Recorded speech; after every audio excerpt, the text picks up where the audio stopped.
puts up a three. And a goal!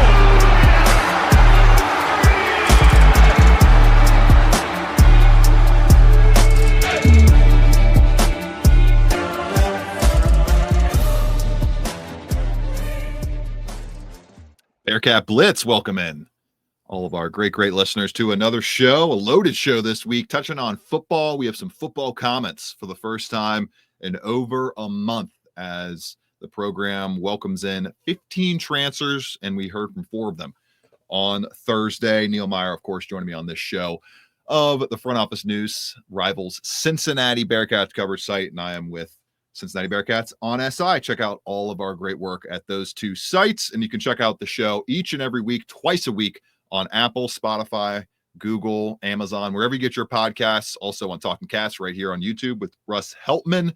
Get the audio and visual feed there, and check us out and subscribe, rate, and review at all those places. Helps us grow and keep bringing you some awesome Bearcats content.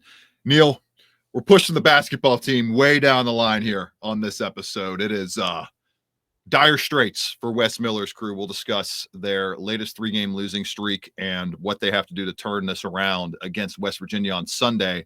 But we will get into the show very shortly, touching on the transfers, what they had to say on Thursday, Scott Satterfield's comments, intriguingly talking about and clearing up the special teams coaching role and roles that will be assumed by a lot of the staff, and namely headed up by assistant special teams coach Tim Connor. A lot of great stuff to bring you, but first, got to tell you about Bet Online. The biggest betting weekend of the year is coming up in just a few days, which means more updated odds and props for Super Bowl Sunday. Bet Online is the world's most trusted betting platform and your number one source for online betting. We have hundreds of prop bets, MVP odds, and exclusive in-game live betting. BetOnline is your ultimate game day companion. Whether you're a seasoned fan or a first-time bettor, BetOnline offers you everything and more to enhance your game day experience. Visit the website today and make game day action count a little bit more. A typo in the read right there. BetOnline, the game starts here. Firing up this episode, Neil.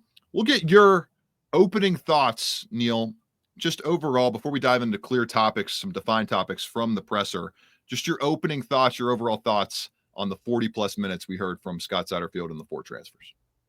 Yeah, I was actually blown away yesterday, Russ. Let's start with the transfers, first of all. I mean, Tyron Tayo, a very impressive young man. Matthew McDoom, State guard, likely going to be one of the starting guards for the offense. Yeah, he'll probably be one of the starting guards. And, guys, he's a big fella.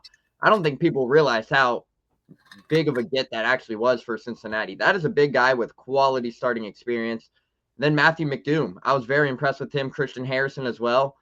And then Tyree Walker's story is completely unheard of, because even he said it yesterday. He was like, man, I was kind of preparing for the draft, and then next thing you know, I suddenly got an extra year. And then he was like, oh, Cincinnati, it was immediately at the top of my list. And he even said himself, he goes, look at the running back class right now in this NFL upcoming draft.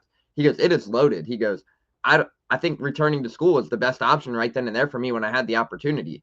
That was huge. And he fits the style of Corey Kiner. So I was really impressed with what he had to say. He's a guy who's been in the Big 12 before.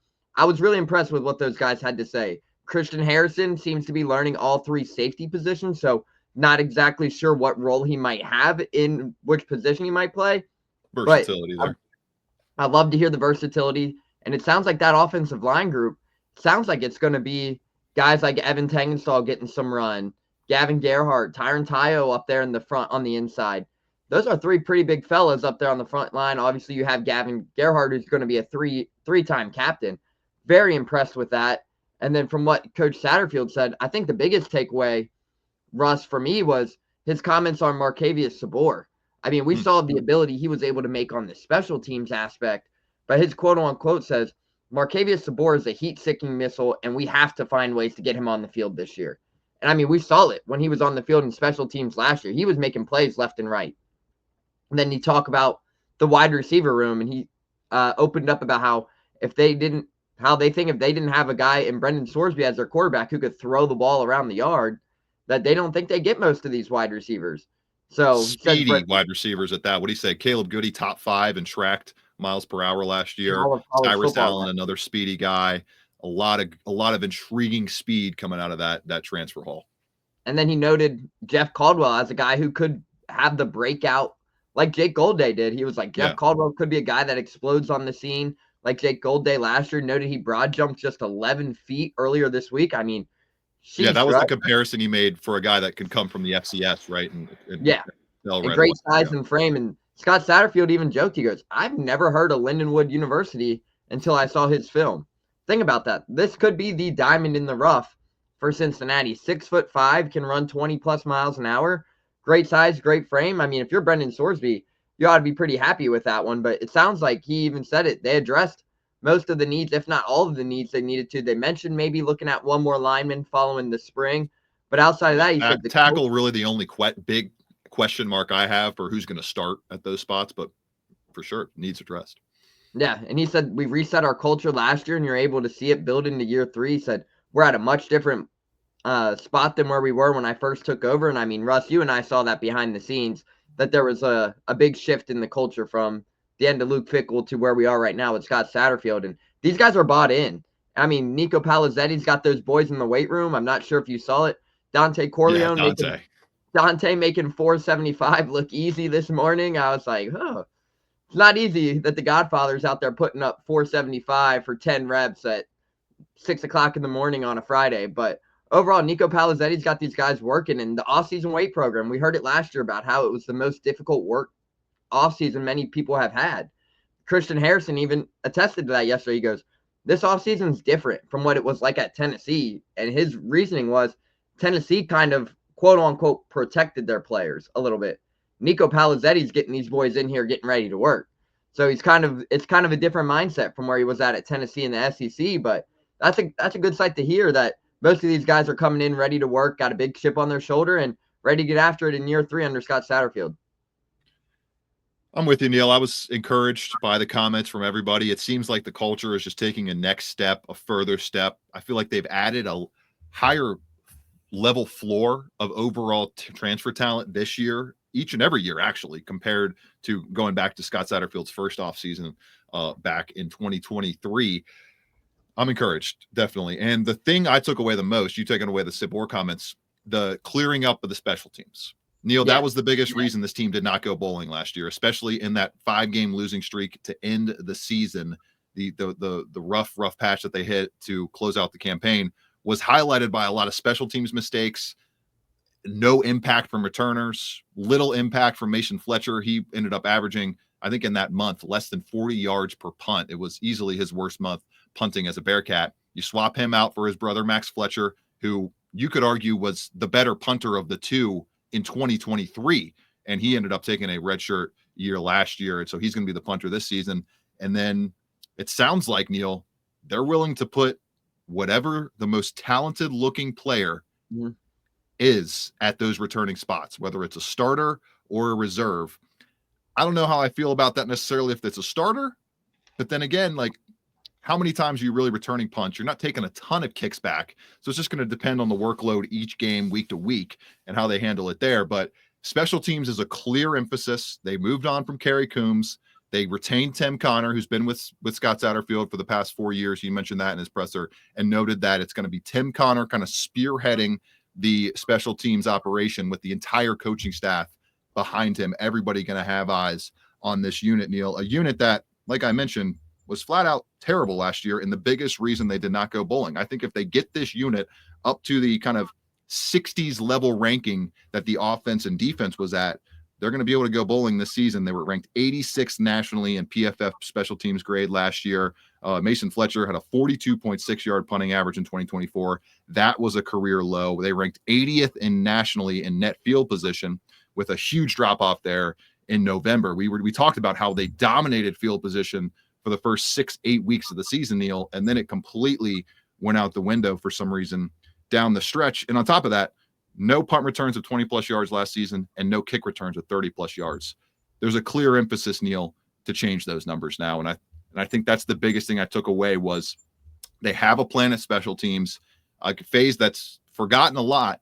But Neil, when you play, I had it here in the article, 4 games decided by 1 score or less, 4 losses decided by 1 score or less. that special teams is something that can And really games, flip Russ, those results. 2 of those games had missed field goals. Think about that Right. aspect as well. Exactly. So on top of it, like going out and getting a kicker and Steven Rusnak was a huge part. But I'm there. Thank you. I didn't even mention Steven, he was 11 for 11 on field goals last year, the only perfect kicker in the nation, and that was a coup for Cincinnati to be able to get him compared to all the options I'm sure he had. Yeah, and I'm right there with you on the special teams, Russ, because you look down, Matthew McDoom was an all Sun Belt returner, all Sun Belt player on defense. So he's going to be a guy contending for a returning spot.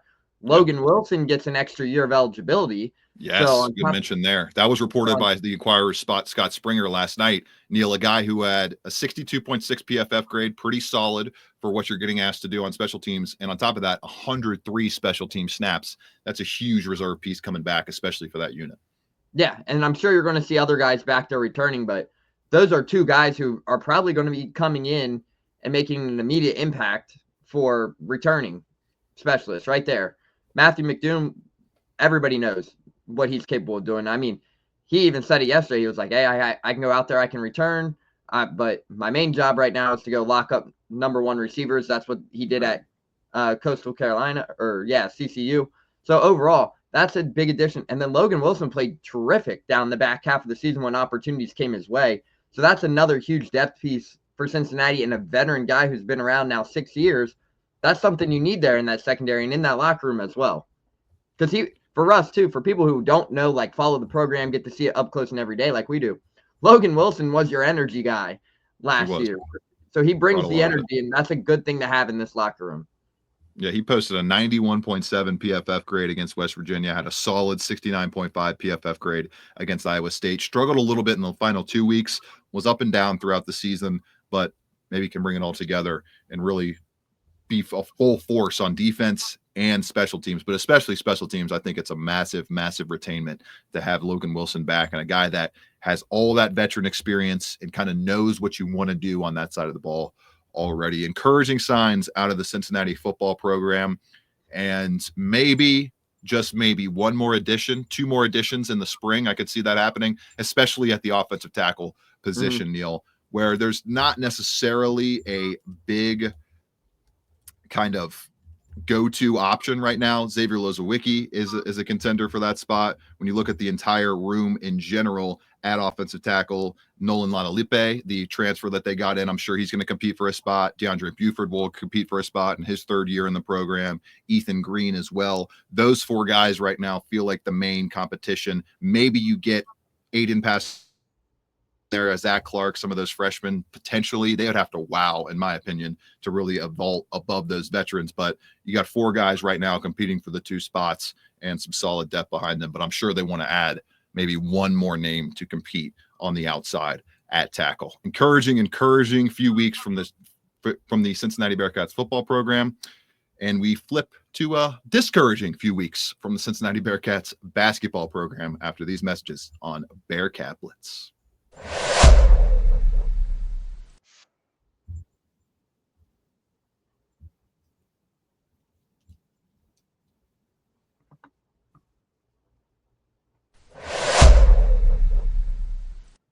Neil, the tailspin has continued. Cincinnati has lost 3 games in a row in the Big 12. They are in 15th place in the conference, 2-7 overall.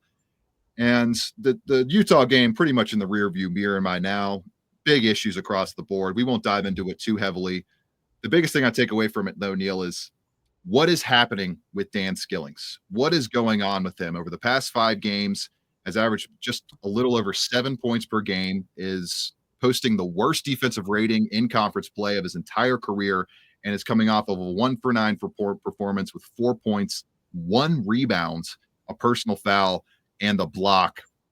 There's just something not right with Dan Skillings right now. Hopefully he can turn it around. And overall, there's something not right with this entire team, especially offensively, where once again, they post less than 70 points in a road loss at Utah. They don't hit their free throws like they haven't all season long, 14 of 22 at the line. They missed the front end of a 1-and-1, I think 3 times in the last 5 minutes. They get destroyed on the boards, 41-23. This is a team, Neil, with no identity right now and no real reason to think they're going to turn it around with West Virginia coming to town on Sunday. that was a truly discouraging loss on the road to Utah, especially when you see Gabe Madsen, a guy you let walk out the door a few years ago, hit you with the dagger shot and a team high 18 points for Utah on the other side. Yeah, no, most certainly, Russ. And I mean, you look down at the Utah game, there's a lot of things to take away. The Dan Skilling's 2 rebounds in 2 games is definitely not what Dan Skilling's is capable of doing. I think everybody knows that. Considering he was averaging, 6 to 8 rebounds a game before the knee injury, they got to find a way to get that number back up if they want to be able to compete, especially in the back half of the Big 12. Because this run right now, Russ, West Virginia, UCF, BYU, and Utah, you're going to have to win all 4. You're going to have to win all 4 to even get back to somewhat close to 500. You got to be as close as you can be to 500, if not over 500, to be able to even be thinking about. Yeah, they have to go 12-8 essentially. With how bad their losses have been this season, they have to go 10-1 down the stretch, essentially, in my opinion, to make the NCAA tournament as an at-large team. Yeah, I said 9-2, but 10-1 is very similar. So overall, I mean, Russ, it's now or never. Daunting either way you put it. Yeah, it's now or never for Cincinnati, and they got to find a way to get Dan Skilling's back going. I mean, Wes Miller even said it the other day or yesterday. He said, we're looking for all these guys are due to have collective nights together for multiple players at a time. But he said offensively, he quoted it as the competitive character needs to take a step up. And I think that's true. I think everybody watching sees that. But on top of it, they got to find a way to getting back to playing Bearcat basketball, altering the game on the glass, being physical. But right now, the last few weeks, Russ, like the whole month of January, they've been out physical. They've been beat on the boards. Anything you can think of. Was it 7 consecutive games they've been out rebounded?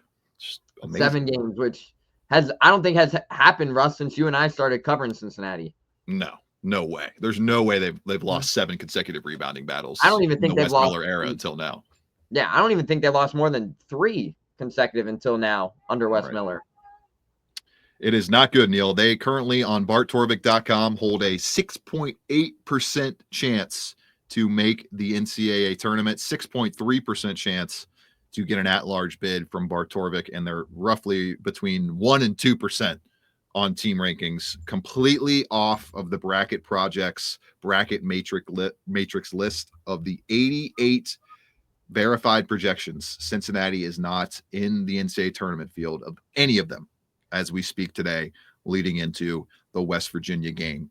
If they lose this game, Neil, kind of feels like the tone of the GIS game against West Virginia in a couple of games, it kind of feels like it would behoove the program to start looking to 2025, 26 and beyond. Can Rayvon Griffith start getting some action and start seeing what he can do in live minutes? Halveen Zealot, he's probably still really, really raw, but another guy that I'd like to see get some more extended run, because I mean, what are guys like Aziz Bandago doing for you in the years to come? Not really much of anything. I don't know that you really necessarily would want Aziz Bandago back on this team in the years to come. It's turning towards a developmental period over the final 10 games. If you don't win this one against West Virginia, you cannot afford any more losses outside of the Q1 range the rest of the season. You can afford one, in my opinion, loss on the road in one of these Q1 matchups you have left. But other than that, it's just, there's no room for error left for Cincinnati. When you look at their resume, it's just completely lifeless. 0-6 this season in quad 1 games, 4-2 in quad 2 games, 1-0 in quad 3, and 7-0 in quad 4. That 7-0 in quad 4 is really, really hurting them. When you look at Northern Kentucky being a quad 4 game when it used to be a quad 3, Villanova not helping them out, or not, should be not Villanova. Xavier and Dayton not helping Cincinnati out very much. Both of those teams outside of the top 50, so that makes those games quad 2 victories. The resume is just not very good right now. They don't have any good wins to speak of, and they're going to have to start finding them, beginning with a quad 2 victory on Sunday against West Virginia. We'll preview that coming up after this on Bearcat Blitz.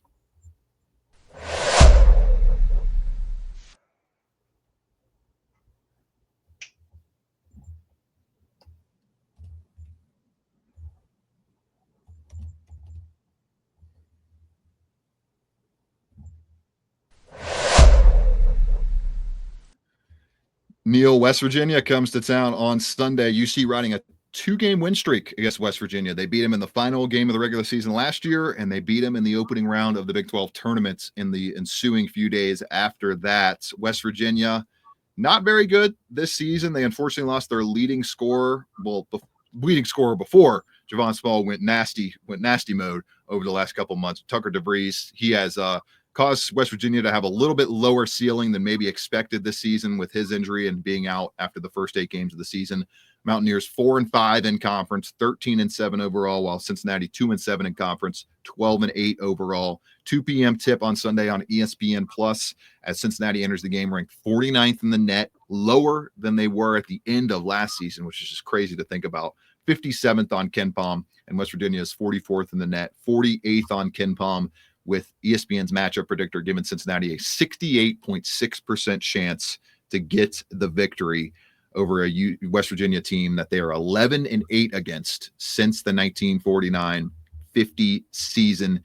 Neil, I'm projecting another rock fight and another game that if Vegas sets this total above 130 points, flock to bet that under. This is a low pace team in West Virginia. I believe they sit at 328th nationally in adjusted tempo. They take their time up the floor. They are led by the number 1 scorer in the country in Javon Small. And that's where we'll start with the West Virginia offense going up against the Cincinnati defense. Something's got to give with the 3-point shot. Is Cincinnati the 3-point defense that we've come to know over the first 15 games of the season? Or are they the 3-point defense that we have seen flutter and break down over the past 5 games of the season? That's the answer we're going to have to get on Sunday, and it will likely drive the result in this game. West Virginia shoots 27.1 threes per game. That's 49th nationally, but they only hit 32.7% of them.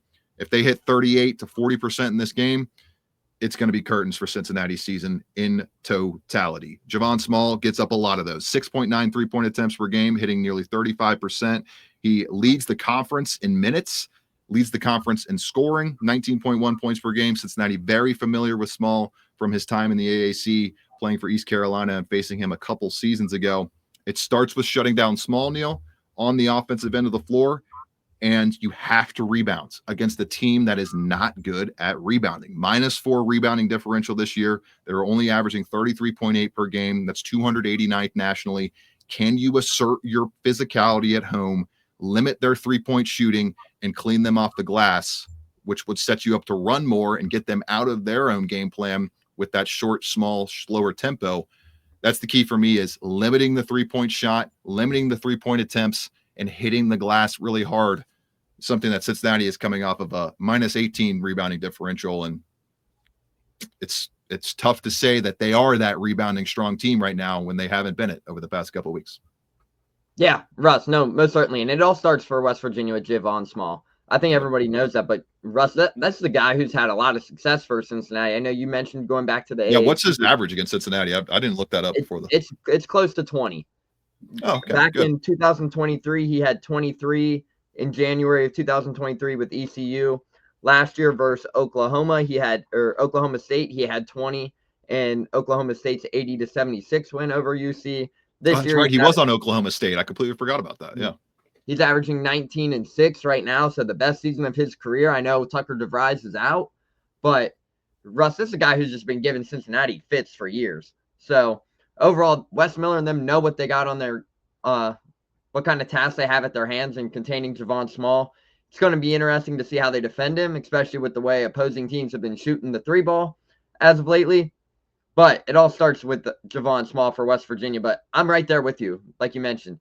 You defend the 3-ball, you get out and run a little bit, crash the boards. If you can do that for Cincinnati in this matchup, this is a game where you should single-handedly maybe we see the over. I don't know. But this is a game where Cincinnati should win if they're able to contain Javon Small, push the tempo, get out and run, and kind of win the rebounding margin. I mean, Russ, right now this is the game where they want to go out there and put on a full display, especially being at home for the first time after now 3 straight losses. These fans it's going to be an interesting day on Sunday if things start to trickle downwards and Cincinnati isn't able to find something on Sunday. So this is an opportunity. I know Wes Miller gave a long, passionate speech about it yesterday, about the fan support and everything. This is the good opportunity for them to put the last week behind you, turn the focus towards the back half of conference play, and why not start it now, right? Build that momentum. But for them, you got to win. You got to crash the boards. You got to play Cincinnati basketball. I know Wes Miller said they've addressed it multiple times in the locker room, and they continue to emphasizing it, but the results got to show on that aspect as well. Right. And if they can't rebound against this team, then it's truly broken. 47.7% rebound rate from West Virginia. That's 279th nationally. Neil, they don't have a big man that's going to give you a lot of issues. Armani Hansberry is really the only guy down low that's going to cause problems for Cincinnati. It's 9.6 points per game at 6'8", 5.6 rebounds as well, shooting a team high 53.7% from 2-point range. Other than that, there's just not a lot of size on this West Virginia roster. 6'2", 6'8", 6'6", 6'7", 6'4", 6 foot, 6 foot, 6 foot. They have Andre at 6'11", but he's only averaging 5.8 points, 4.4 points per game, and a total of 18.2 minutes per game this season. So not a major part of the rotation. It's now or never for Cincinnati. Like, this is a game that you should definitely win. If this Cincinnati team is the Cincinnati team that is even close to the caliber of team that we thought they could be this season, they would win this game by double digits. That being said, Neil, I can't pick them to win right now. I cannot pick the Cincinnati Bearcats basketball team to win. I can't put my 16-4 season prediction record on the line with UC right now. Give me West Virginia 65-64. Javon Small hits a crucial shot down the stretch, is a killer offensively for West Virginia, and they showcase that Cincinnati doesn't have any killers offensively and is still completely searching on that end of the floor. What do you got for a result on Sunday? Yeah, I'm going 68-64 in favor of the Bearcats. I think this is a game where the Bearcats can get the job done, but in the end, it's going to come down to a team who wants it more. And I think right now for Cincinnati, we've seen what this last 2 weeks, or actually last month, has been like, Russ. I think this is a good opportunity for Cincinnati to get back and get the job done at home. Clean slate, month of February. Let's try to get things back on the right track. So I'm going to go with the Bearcats 68-64. Should be another rock fight. West Virginia 22nd nationally in adjusted defensive efficiency, while Cincinnati is, let me check on the latest update, 14th nationally in adjusted defensive efficiency. I wouldn't expect a ton of points in this game, especially with that tempo. Looking at Cincinnati, 281st in tempo, and what I mentioned, West Virginia in the 320s. So a slow, methodical rock fight, and we'll see if Cincinnati has the offensive juice to get it done. For Neil Meyer, I'm Russ Eltman. This has been Bearcat Blitz on the Believe Network. Talk to you all next week. This is the second. 15 seconds left. Shot clock off. 4-point game. DeJulius puts up a three. Yes!